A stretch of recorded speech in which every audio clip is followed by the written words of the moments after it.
കാരണമാണ് പലരും സ്റ്റിച്ച് ചെയ്യാൻ മടിക്കുന്നത്. അയ്യോ ഇത് സ്റ്റിച്ച് ചെയ്യാനിരുന്നാൽ തന്നെ സൂചി പൊട്ടിപ്പോകും, സ്റ്റിച്ച് ചെയ്യുമ്പോഴത്തേനും നൂല് പൊട്ടിപ്പോകും, നൂല് കറക്റ്റായിട്ട് വരത്തില്ല, അങ്ങനെയുള്ള കുറേ കാരണങ്ങൾ കൊണ്ട് നമ്മൾ പലരും സ്റ്റിച്ച് ചെയ്യാതിരിക്കാറുണ്ട്.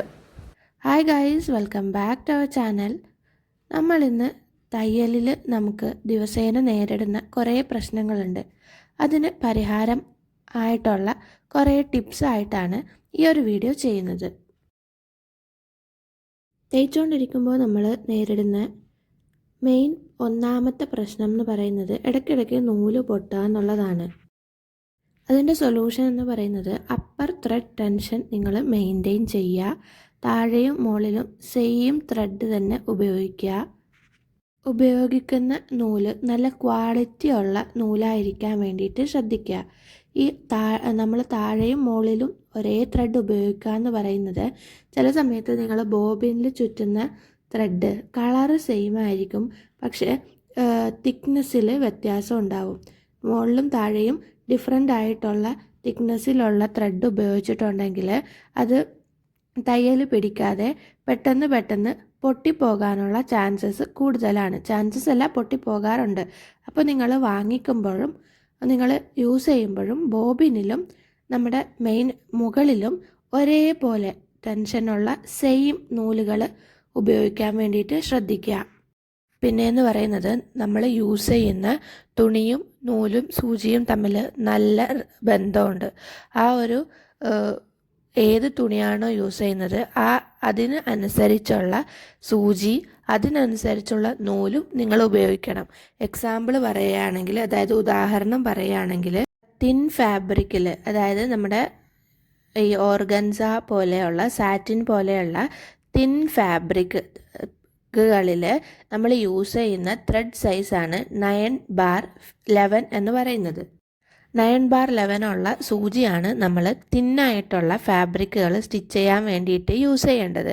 നമ്മൾ നോർമലി തയ്ക്കുന്ന സൂചി വെച്ചിട്ട് ഇത് തയ്ച്ചിട്ടുണ്ടെങ്കിൽ ഈ ഫാബ്രിക്കുകൾ വലിഞ്ഞിട്ട് നൂല് പൊട്ടാം, തയ്യൽ പിടിക്കാതിരിക്കാം, അങ്ങനെയുള്ള ഇഷ്യൂസ് ഉണ്ടാവാം. അപ്പോൾ തിന്നായിട്ടുള്ള, അതായത് നേർന്നിട്ടുള്ള ഫാബ്രിക്കുകളിൽ നമ്മൾ 9/11 ത്രെഡ് യൂസ് ചെയ്യുമ്പോൾ അതിനനുസരിച്ചുള്ള 60/40 ആയിട്ടുള്ള നൂല് ഉപയോഗിക്കാൻ വേണ്ടിയിട്ട് ശ്രദ്ധിക്കണം. അതായത് തിൻ ഫാബ്രിക്കുകളിൽ 9/11 സൂചി ഉപയോഗിക്കുമ്പോൾ 60/40 എന്നുള്ള നൂല് ഉപയോഗിക്കണം. ഇതേപോലെ തന്നെ നമ്മൾ തിക്ക് ഫാബ്രിക്, കട്ടിയുള്ള ഫാബ്രിക്കുകൾ തയ്ക്കുമ്പോഴും നൂലിൻ്റെ സൈസും സൂചിയുടെ സൈസും ഡിഫറെൻ്റ് ആണ്.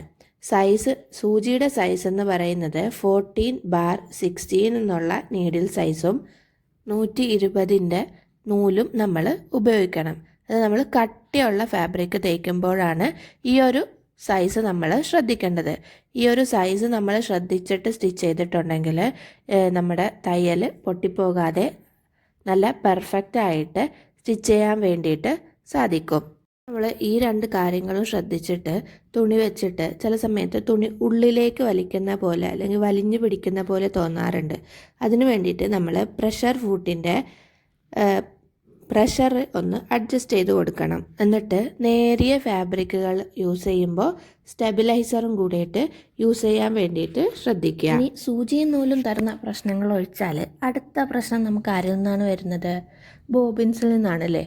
ബോബിൻസ് എന്ന് പറയുന്നത് നിങ്ങൾ കറക്റ്റായിട്ട് യൂസ് ചെയ്തില്ലെങ്കിൽ, ഈ നമ്മൾ സൂചിയും നൂലും കറക്റ്റായിട്ട് യൂസ് ചെയ്താലും ബോബിനിൽ നിങ്ങൾ കൊണ്ടാകുന്ന പ്രശ്നങ്ങൾ കാരണവും നൂല് പൊട്ടാം, ബാക്ക് ത്രെഡ് ലൂസും ടൈറ്റും അങ്ങനെയൊക്കെയുള്ള ഇഷ്യൂസും ബോബിൻസിൻ്റെ പ്രശ്നം കാരണവും വരാറുണ്ട്.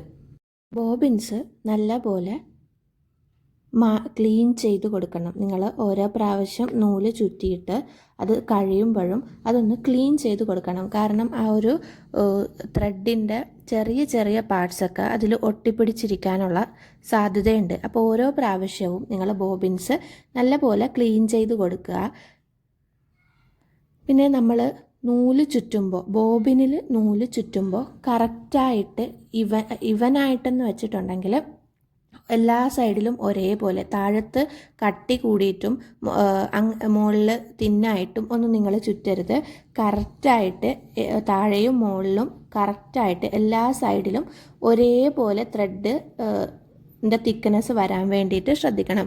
ചുറ്റി കഴിഞ്ഞിട്ട് നിങ്ങൾക്ക് ആ ഒരു ലെവൽ വെച്ച് നോക്കുമ്പോൾ എല്ലാ സൈഡിലും ഒരേപോലെ ത്രെഡ് ചുറ്റിയിട്ടുണ്ട് എന്ന് ഉള്ള കാര്യം നിങ്ങൾ ഉറപ്പാക്കണം. കാരണം താഴെ മാത്രം ത്രെഡ് ചുറ്റിയിട്ടുണ്ടെങ്കിൽ നമ്മൾ ബോബിനിൽ നമ്മൾ സ്റ്റിച്ച് ചെയ്യുമ്പോൾ ബോബിൻ ത്രെഡ് വരുന്നതിൻ്റെ ടെൻഷൻ നമ്മൾ എത്ര കറക്റ്റ് ചെയ്ത് വെച്ചിട്ടുണ്ടെങ്കിലും ആ ഒരു ടെൻഷൻ നോർമലി അത് മാറാനുള്ള സാധ്യതയുണ്ട്. അത് നമ്മൾ അഡ്ജസ്റ്റ് ചെയ്ത് വെച്ചേക്കുന്ന ടെൻഷനിലായിരിക്കില്ല ആ ഒരു സ്റ്റിച്ചും ത്രെഡും ഒക്കെ പുറത്ത് സ്റ്റിച്ചിൽ തേയ്ക്കുമ്പോൾ വരുന്നത്. കാരണം ഇപ്പോൾ ഏതെങ്കിലും ഒരു സൈഡിൽ ത്രെഡിൻ്റെ ടെൻഷൻ ത്രെഡ് ചുറ്റിയേക്കുന്നത് കൂടുതലാണ് എന്നുണ്ടെങ്കിൽ ആ ഒരു സൈഡിൽ നിന്ന് മാത്രം കുറേ സമയം നമ്മൾ തേക്കുമ്പോൾ ത്രെഡ് വരും. പിന്നെ അത് മുകളിലേക്കോ താഴേക്കോ ആ ഒരു നൂല് മാറുമ്പോൾ പെട്ടെന്ന് തന്നെ ത്രെഡ് പൊട്ടിപ്പോകും. അല്ലെങ്കിൽ ടെൻഷൻ മാറിയിട്ട് നൂല് ബാക്കിലുള്ള നൂല് ലൂസാവും, ബോബിൻസിനുള്ള നൂല് ലൂസാവും, രണ്ട് നൂലും ഒരുമിച്ച് വരാതെ അങ്ങനത്തെ കുറേ പ്രശ്നങ്ങളൊക്കെ വരും. കാരണം ഇപ്പം ഞാൻ പറഞ്ഞത് നിങ്ങൾക്ക് മനസ്സിലായി എന്നാണ് ഞാൻ വിചാരിക്കുന്നത്. കാരണം ഇപ്പം നമ്മളൊരു ബോബിൻസ് എടുക്കുകയാണെന്നുണ്ടെങ്കിൽ താഴത്താണ് നിങ്ങൾ കട്ടി കൂടുതലായിട്ട് ചുറ്റിയേക്കുന്നത്. അപ്പോൾ നമ്മൾ തേയ്ക്കുമ്പോൾ ആ ഒരു കട്ടി കൂടിയ സൈഡിൽ നിന്നായിരിക്കുമല്ലോ ആദ്യം നമുക്ക് ത്രെഡ് പുറത്തു വരാം. നമ്മൾ കോർത്ത് വച്ചേക്കുന്ന ആ ഒരു സ്ഥലത്ത് നിന്നും കട്ടി കൂടിയ ആ ഒരു ഫുൾ റൗണ്ട് ഒരു 4-5 റൗണ്ട് നമ്മൾ ബോബിൻ കറങ്ങിക്കഴിഞ്ഞ് ആ ഒരു ത്രെഡൊക്കെ വന്ന് കഴിഞ്ഞിട്ടാണ് പിന്നെ ത്രെഡ് മുകളിലേക്ക് പെട്ടെന്നാണ് അതൊരു കയറ്റം കയറാൻ അല്ലെങ്കിൽ ഇറങ്ങുന്നത്. അങ്ങനെ ചെയ്തിട്ടുണ്ടെങ്കിൽ ത്രെഡ് പെട്ടെന്ന് പൊട്ടിപ്പോവും. ഇപ്പോൾ ഞാൻ നേരത്തെ പറഞ്ഞിട്ടുള്ള പോയിൻറ്റ്സ്, അതായത് തിൻ ഫാബ്രിക്കിനുള്ള നീഡിലും നൂലും ഒക്കെ നിങ്ങൾ അഡ്ജസ്റ്റ് ചെയ്ത് വെച്ചിട്ടുണ്ടെങ്കിലും ഈ ഒരു കാര്യം ശ്രദ്ധിച്ചിട്ടില്ലെങ്കിൽ നിങ്ങളുടെ നൂല് പൊട്ടിപ്പോവാനും അടിയിൽ കട്ട പിടിക്കാനും നൂല് ലൂസാവാനും ഒക്കെ ഉള്ള ചാൻസസ് കൂടുതലാണ്. അപ്പോൾ നിങ്ങൾ ഫസ്റ്റിലെ സ്കിപ്പ് ചെയ്തിട്ട് ഈ ഒരു പോയിന്റ് നിങ്ങൾ കേട്ടിട്ടില്ല എന്നുണ്ടെങ്കിൽ നിങ്ങൾ ആ ഒരു ആ ഒരു നൂലും ആ ഒരു സൂചിയും മാത്രം അഡ്ജസ്റ്റ് ചെയ്തിട്ട് സ്റ്റിച്ച് ചെയ്യും. അതാണ് ഞാൻ പറയുന്നത്. വീഡിയോസ് നിങ്ങൾ മുഴുവനായിട്ടും കാണുക. ഇനിയും ബാക്കിലേക്കുള്ള പോയിൻറ്റ്സും കൂടിയിട്ട് നിങ്ങൾ കേട്ടിട്ടുണ്ടെങ്കിലാണ് നിങ്ങൾക്ക് കറക്റ്റായിട്ട് എല്ലാ പോയിൻറ്റ്സും കവർ ചെയ്തിട്ട് എല്ലാ ടിപ്സും കവർ ചെയ്തിട്ട് പെർഫെക്റ്റായിട്ട് നിങ്ങൾക്ക് സ്റ്റിച്ച് ചെയ്യാൻ വേണ്ടിയിട്ട് പറ്റുള്ളൂ. ഈ ചിലർ പകുതി കണ്ടിട്ട് അയ്യോ ഞാൻ നീഡിലും നൂലും മാറ്റിയിട്ടുണ്ട് എന്നിട്ടും നൂല് പൊട്ടിപ്പോകുന്നു എന്നൊക്കെ പറഞ്ഞ് കുറേ കമൻസ് ഒക്കെ വരുന്നുണ്ട്. അപ്പോൾ നിങ്ങൾ ഫുള്ളായിട്ട് ഈ ഒരു കാര്യങ്ങളൊക്കെ ശ്രദ്ധിക്കുക. ത്രെഡ് തുണിക്കനുസരിച്ചിട്ടുള്ള നൂലും സൂചിയും ആ ഒരു മാറ്റിയിട്ട് ബോബിൻ ചുറ്റുന്ന ത്രെഡും കൂടിയിട്ട് നിങ്ങൾ നോക്കിയിട്ട് വേണം നിങ്ങൾ സ്റ്റിച്ച് ചെയ്യാനായിട്ട്. അടുത്തതെന്ന് പറയുന്നത് ബോബിൻ എങ്ങനെയാണ് നിങ്ങൾ ഇൻസേർട്ട് ചെയ്യുന്നത് ഇടുന്നത് അതിനനുസരിച്ചും അതിൻ്റെ ത്രെഡ് ടെൻഷൻ മാറാനും പൊട്ടാനും ഉള്ള ചാൻസ് കൂടുതലാണ്. ആൻറ്റി ക്ലോക്ക് വൈസിൽ മാത്രം, അതായത് നിങ്ങളുടെ മെഷീനിൽ എങ്ങനെയാണോ ഇൻസേർട്ട് ചെയ്യുന്നത് അതനുസരിച്ച് കറക്റ്റായിട്ട് ഇൻസേർട്ട് ചെയ്യാൻ വേണ്ടിയിട്ട് ശ്രദ്ധിക്കുക. പിന്നെ നിങ്ങൾ കുറേ പ്രാവശ്യം യൂസ് ചെയ്ത ബോബിൻ തന്നെ കണ്ടിന്യൂസ് യൂസ് ചെയ്യരുത്. കാരണം അത് ബോബിൻ കേസിൽ ലൂസാവും. ചില സമയത്ത് നമ്മൾ കണ്ടിന്യൂസ് യൂസ് ചെയ്യുന്ന ബോബിൻസ് ആണെങ്കിൽ നമ്മൾ ബോബിൻ കേസിലിടുമ്പോൾ അതൊന്നും ലൂസാവും. അപ്പോൾ നിങ്ങൾ കറക്റ്റായിട്ട് ബോബിൻസ് മാറ്റാനും കൂടിയിട്ട് ശ്രദ്ധിക്കണം. ഒരു 3 മാസം നിങ്ങൾ കണ്ടിന്യൂസ് തേക്കുന്നവരാണെങ്കിൽ 3 മാസം കഴിയുമ്പോൾ ബോബിൻസ് മാറ്റിക്കൊണ്ടിരിക്കണം. വരുന്നത് നമ്മൾ സൂചിയിലേക്കാണ്. ഞാൻ നേരത്തെ പറഞ്ഞിട്ടുള്ളത് പോലെ ഫാബ്രിക്കിന് അനുസരിച്ചുള്ള സൂചിയുടെ സൈസ് തിരഞ്ഞെടുക്കാൻ വേണ്ടിയിട്ട് ശ്രദ്ധിക്കുക. ആ ഒരു സൂചിക്കും ഫാബ്രിക്കിനും കറക്റ്റായിട്ടുള്ള മാച്ചിങ് ആയിട്ടുള്ള ത്രെഡ് സൈസും കൂടെയിട്ട് സെലക്ട് ചെയ്യുക. ഇനി സൂചി പൊട്ടിപ്പോകുന്നത് എങ്ങനെയാണെന്ന് വെച്ചിട്ടുണ്ടെങ്കിൽ ഇതേപോലെ ഫാബ്രിക് കറക്റ്റായിട്ടുള്ള ഫാബ്രിക്കല്ല സൂചിയുടെ സൈസും ഫാബ്രിക്കും അല്ല യൂസ് ചെയ്യുന്നത് എന്നുണ്ടെങ്കിൽ സൂചി പൊട്ടിപ്പോകും. ഇനിയെന്ന് പറയുന്നത് നിങ്ങൾ സൂചി ഇട്ടിരിക്കുന്ന വശം ശ്രദ്ധിക്കണം. ഓരോ മെഷീനിലും സൂചിയുടെ ഇടുന്ന ഡയറക്ഷൻ വ്യത്യസ്തമാണ്. അപ്പോൾ അതിനനുസരിച്ച് നിങ്ങൾ സൂചി ഇൻസേർട്ട് ചെയ്യാൻ വേണ്ടിയിട്ട് ശ്രദ്ധിക്കണം. പിന്നെയെന്ന് പറയുന്നത് നിങ്ങൾ തുണിയിൽ ഫോഴ്സ് കൊടുത്ത് വലിച്ച് തയ്ക്കരുത്. അപ്പോഴും നിങ്ങളുടെ സൂചി പൊട്ടിപ്പോകും. ആദ്യമൊന്നും പ്രശ്നം ഉണ്ടാവില്ല, പൊട്ടിപ്പോകത്തില്ല. കുറച്ച് കഴിയുമ്പോൾ കണ്ടിന്യൂസ് ആയിട്ട് സൂചി പൊട്ടി തുടങ്ങും. അപ്പോൾ നിങ്ങൾ ഫോഴ്സ് ചെയ്തിട്ട് ആ ഒരു തുണി വലിച്ച് സ്റ്റിച്ച് ചെയ്യരുത്. നോർമലി വരുന്ന സ്പീഡിൽ തന്നെ അത് വന്നോളും. അപ്പോൾ നിങ്ങൾ വലിച്ച് അല്ലെങ്കിൽ ടൈറ്റാക്കി വെച്ചിട്ട് ഒന്നും ചെയ്യരുത്. അതിൻ്റെ ആ ഒരു ഫൂട്ടിനനുസരിച്ച് അത് മൂവ് ചെയ്യുന്ന പോലെ ചെറുതായിട്ടൊന്ന് നിങ്ങൾ പ്രഷർ കൊടുത്ത് അഡ്ജസ്റ്റ് ചെയ്യണം. അല്ലാതെ ഭയങ്കര ഫോഴ്സിൽ ആ ഒരു ഫാബ്രിക്കിൽ നിങ്ങൾ ഫോഴ്സ് കൊടുക്കരുത്. നിങ്ങളിപ്പോൾ ഒരേപോലുള്ള ടൈപ്പുള്ള തുണിയിലാണ് ഫുള്ള് സ്റ്റിച്ച് ചെയ്യുന്നത് എന്നുണ്ടെങ്കിൽ, അല്ലെങ്കിൽ ഇപ്പോൾ നിങ്ങൾക്കൊരു 10 നൈറ്റിയാണ് സ്റ്റിച്ച് ചെയ്യാനുള്ളത് എന്നാണ്, ആ ഒരു 10 നൈറ്റിയിലും ഒരേ സൂചി വെച്ച് തന്നെ നിങ്ങൾ തയ്ക്കരുത്. നിങ്ങളൊരു 8-10 മണിക്കൂർ ഒരേ സൂചി വെച്ച് തയ്ച്ചിട്ടുണ്ടെങ്കിൽ ആ ഒരു സൂചിയുടെ പോയിൻ്റ് ഡിഫറെൻ്റ് ആവും. ആ ഒരു നൂല് നമ്മൾ യൂസ് ചെയ്യുന്ന നൂലിനെയും തുണീനെയും അത് വലിച്ചിട്ടെടുക്കാൻ വേണ്ടിയിട്ട് ശ്രമിക്കും. അപ്പോൾ നിങ്ങളൊരു 8-10 മണിക്കൂർ യൂസ് ചെയ്ത ഒരു സൂചി കളഞ്ഞിട്ട് അടുത്ത സൂചി പുതിയ സൂചി മാറ്റാൻ വേണ്ടിയിട്ട് ശ്രദ്ധിക്കണം. അതായത് റെഗുലറായിട്ട് നിങ്ങൾ സൂചിയും മാറ്റണം. ഞാൻ ബോബിൻസും മാറ്റാൻ പറഞ്ഞിട്ടുണ്ടായിരുന്നു, സൂചിയും മാറ്റാൻ പറഞ്ഞിട്ടുണ്ട്. അപ്പോൾ കറക്റ്റായിട്ട് ഇതൊന്ന് ഫോളോ ചെയ്യുക. കാരണം പഴയ ബോബിൻസ് വെച്ച് തെച്ചിട്ട് നൂല് പൊട്ടിപ്പോകുന്ന അല്ലെങ്കിൽ നൂല് കുരുങ്ങിപ്പോകുന്ന അവസ്ഥ വരാറുണ്ട്. അതേപോലെ തന്നെയാണ് സൂചിയുടെ കേസിലും. നിങ്ങൾ ഓരോ പോയിൻറ്റും ഞാനിതിൽ 4 പോയിൻ്റ് എങ്ങാണ്ട് ഇതേവരെ പറഞ്ഞിട്ടുള്ളൂ. അപ്പോൾ ആ പറഞ്ഞ പോയിൻറ്റ്സ് നിങ്ങൾ കറക്റ്റായിട്ട് ഫോളോ ചെയ്തിട്ട് നിങ്ങളുടെ ഫീഡ്ബാക്ക് ഒന്ന് എനിക്ക് കമൻറ്റ് ചെയ്യുക. കാരണം അപ്പോഴാണ് ബാക്കിയുള്ളവർക്കും കൂടി ഈ പോയിൻറ്റ്സൊക്കെ ഫോളോ ചെയ്യാൻ വേണ്ടിയിട്ട് തോന്നുള്ളൂ. നമ്മുടെ മടി കാരണമാണ് നമ്മൾ പല സമയത്തും ബോബിൻസും സൂചിയും ഒക്കെ മാറ്റാതിരിക്കുന്നത്. അപ്പോൾ നിങ്ങൾക്ക് കറക്റ്റായിട്ട് ആ ഒരു വേയിൽ സ്റ്റിച്ച് ചെയ്തിട്ടുണ്ടെങ്കിൽ ഇതൊക്കെ കാരണമാണ് പലരും സ്റ്റിച്ച് ചെയ്യാൻ മടിക്കുന്നത്.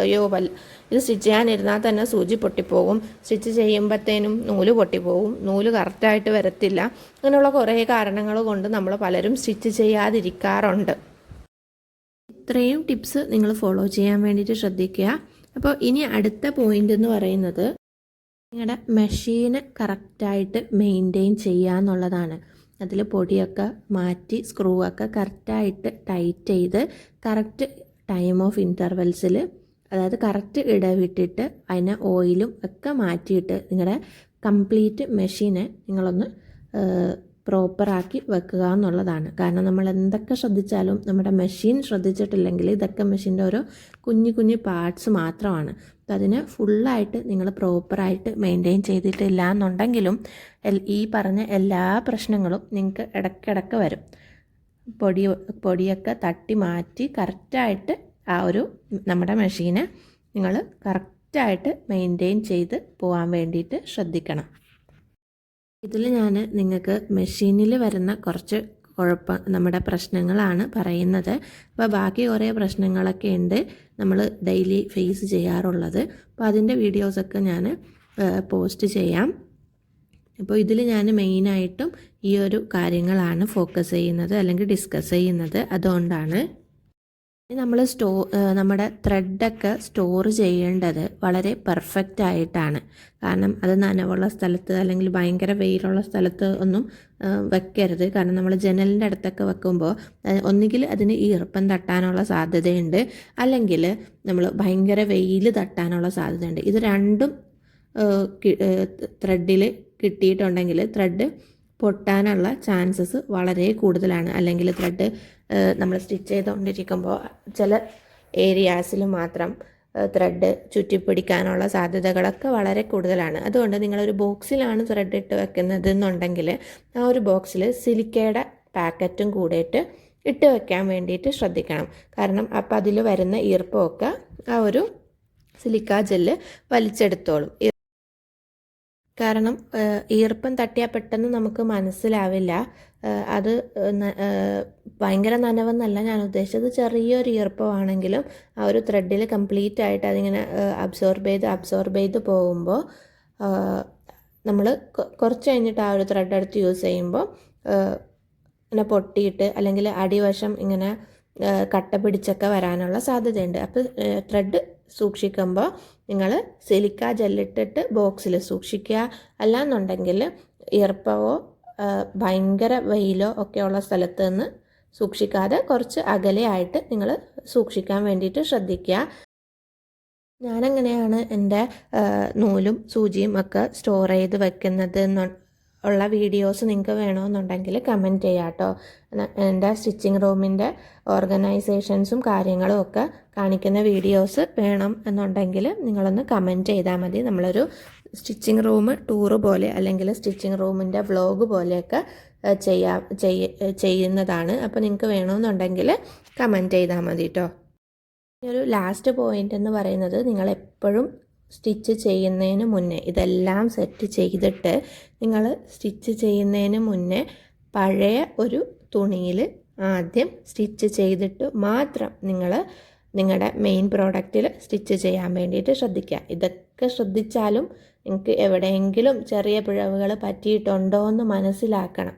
ആദ്യം ഒരു പാച്ച് ടെസ്റ്റ് എന്ന് പറയില്ലേ, നമ്മൾ സ്കിന്നിലൊക്കെ അപ്ലൈ ചെയ്യുന്നതിന് മുന്നേ നമ്മളൊരു ചെറിയ പാച്ച് ടെസ്റ്റ് എടുക്കൂലേ, അതേപോലെ മെഷീനിലും ഈ ഒരു പാച്ച് ടെസ്റ്റ് എടുക്കുക. അതായത് നമ്മളൊരു പഴയ തുണിയിൽ സ്റ്റിച്ച് ചെയ്ത് നമ്മുടെ ബാക്ക് ത്രെഡും മുകളിലുള്ള ത്രെഡും ടെൻഷൻസും ഒക്കെ കറക്റ്റാണെന്ന് ഉറപ്പാക്കിയിട്ട് മാത്രം നിങ്ങളുടെ മെയിൻ ഫാബ്രിക്കിൽ സ്റ്റിച്ച് ചെയ്യാൻ വേണ്ടിയിട്ട് ശ്രദ്ധിക്കുക.